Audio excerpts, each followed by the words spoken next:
আমি এখানে থাকবো, এখান থেকে আমাকে কেউ সরাইতে পারবে না। আব্বু কল দিছিল, আব্বু কল দেওয়ার পর বলতেছে যে তোর আর ফোন দেওয়া হবে না। আম্মুকে কল দেওয়া হয়েছিল, আম্মু বলতেছে তুই তাড়াতাড়ি বাসায় না, তোর বাসায় ঢুকতে দেবো। আমি বলছি যে আচ্ছা, আমি বাসায় ঢুকবো না, আমি বাইরেই থাকবো, রাত্রে আজকে বাইরেই থাকবো, 2-3 দিন তুমি চেষ্টা করো না। যতদিন না বিজয় হইতেছে, আমার আজকে ভাইয়েরা কোটার জন্য সুইসাইড করতেছে, আমার ভাইয়েরা চাকরি পাইতেছে না, সুইসাইড করতেছে। কেন করতেছে? আজকে ভাইয়েরা করতেছি, ভবিষ্যতে কি আমরা সুইসাইড করবো না?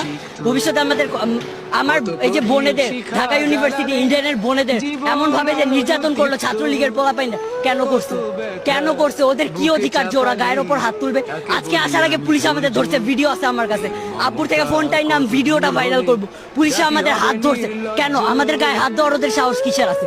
পুরাটা বিশ্বকে জানাই দেন, এই যুদ্ধ চলবে চলবে চলবে যতদিন না আমরা জিততেছি। আমি Tanmoy Kumar, model high school খিলগাঁওয়ের এবারে 10ম শ্রেণী থেকে মানে এসএসসি দিয়ে বের হইলাম, কবি নজরুলের ফার্স্ট ইয়ার স্টুডেন্ট, অ্যাডমিশন নিলাম।